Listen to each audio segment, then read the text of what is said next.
Assalamu alaikum 9th class. Let's begin today's topic and the topic is Bohr atomic theory. This theory helps to understand the atomic structure. So, keeping in view the defects in Rutherford atomic model, Neil Bohr presented another model of an atom. So here we go with Bohr's atomic model. Neil Bohr presented another model of atom in 1913.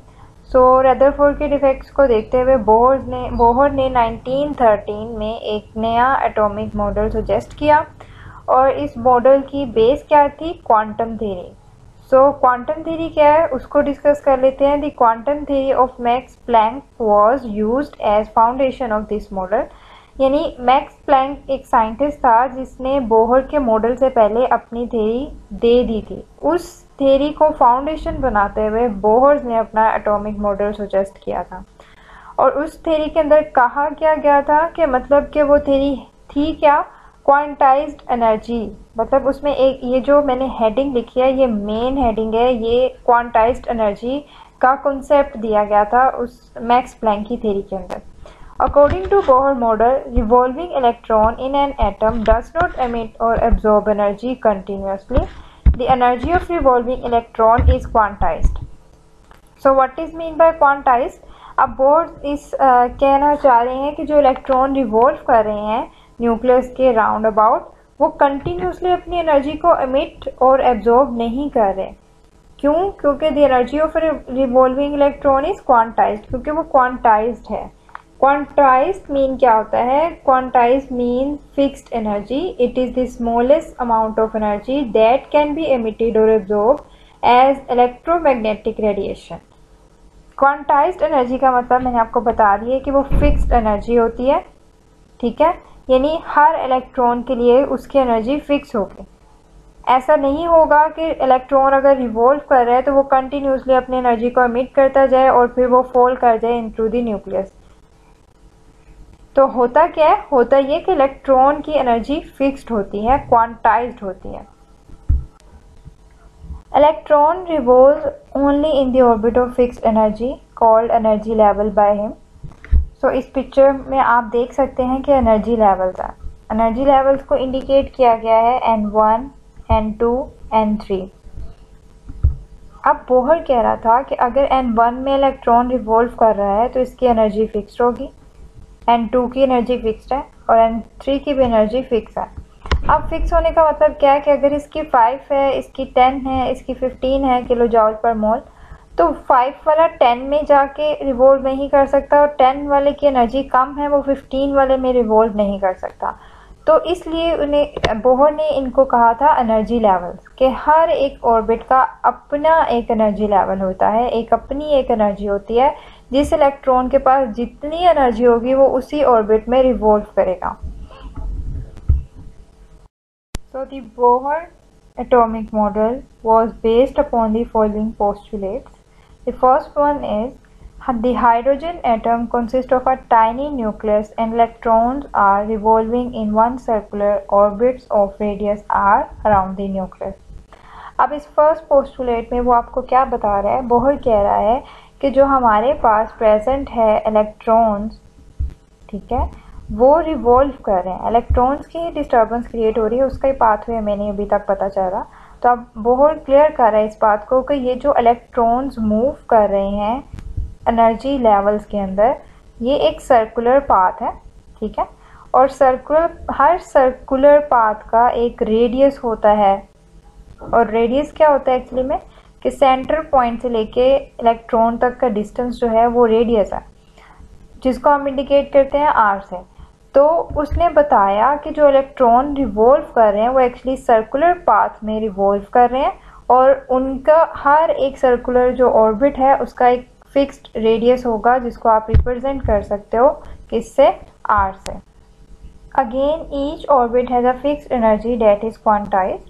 जो भी orbit होगा N1, N2, N3 उसकी fixed energy होगी. N1 की जो है वो energy fixed है, N2 की भी फिक्स है, N3 की भी फिक्स है. तो फिक्स्ड एनर्जी होगी हर एक ऑर्बिट की और जो इलेक्ट्रॉन जिस ऑर्बिट में रिवॉल्व कर रहा होगा उसके पास वही एनर्जी प्रेजेंट होगी. As long as electron remain in a particular orbit, it does not emit or absorb energy. जब तक इलेक्ट्रॉन अपने ऑर्बिट के अंदर रहेगा, लाइक n1 वाला इलेक्ट्रॉन जो है वो n1 में ही रह रहा है, अगर वो n1 में ही रिवॉल्व कर रहा है तो ना तो वो एनर्जी को एमिट करेगा और ना ही एनर्जी को एब्जॉर्ब करेगा।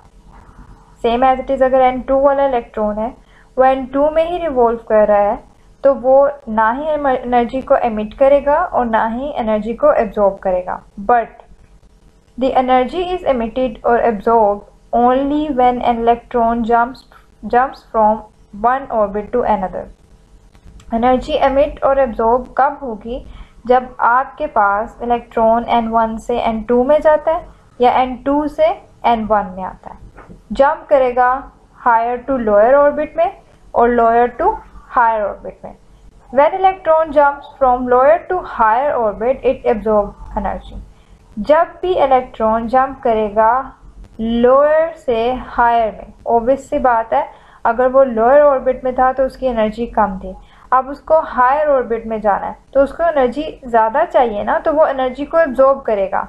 कोई एक्सटर्नल पॉइंट हो सकता है, कोई भी सोर्स हो सकता है जिससे उसको एनर्जी मिली है। अब उस इलेक्ट्रॉन की अगर एनर्जी ज़्यादा हो गई है तो वो जंप कर जाएगा फ्रॉम लोअर टू हायर। अब मिली है मतलब उसने एब्जॉर्ब किया है, तो अगर लोअर टू हायर ऑर्बिट में मूव करना है तो एनर्जी क्या करनी पड़ेगी? एब्जॉर्ब करनी पड़ेगी। And when its jump from higher to lower orbit it radiates energy. Same जब वो क्या करेगा, इसके ऑपोजिट बात आ जाएगी कि जब वो जंप करेगा फ्रॉम हायर टू लोअर, अब वो हायर से लो लेवल की तरफ आ रहा है तो अब वो कुछ एनर्जी को निकालेगा, रेडिएट करेगा, एमिट करेगा।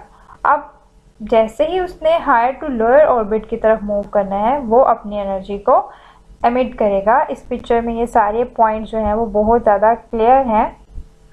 इसमें उन्होंने आपको बताया है कि ये न्यूक्लियस है n1, n2 एंड n3।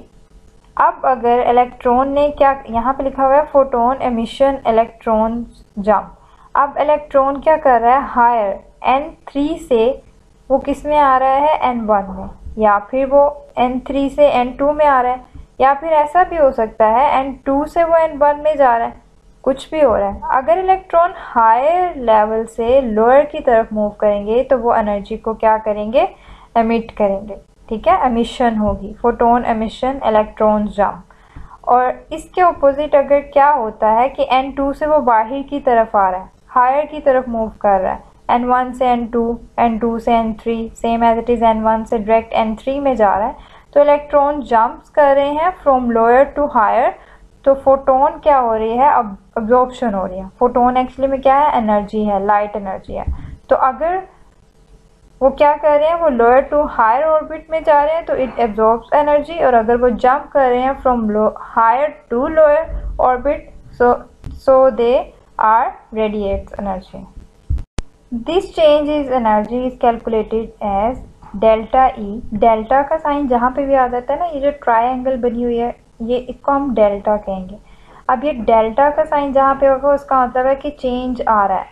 ठीक है, डेल्टा टी होता तो change in temperature, delta E है तो चेंज इन एनर्जी।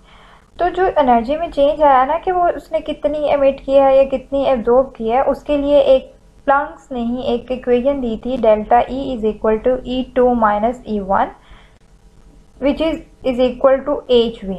अब HV क्या है? H is the Planck's constant जिसकी वैल्यू यहाँ पे आपको दी हुई है। H की वैल्यू आपके पास है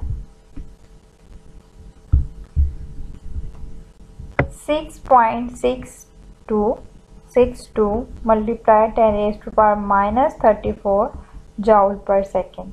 एंड V क्या है? फ्रीक्वेंसी है जो हर्ट्ज में हम लोग क्या करते हैं? कैलकुलेट करते हैं।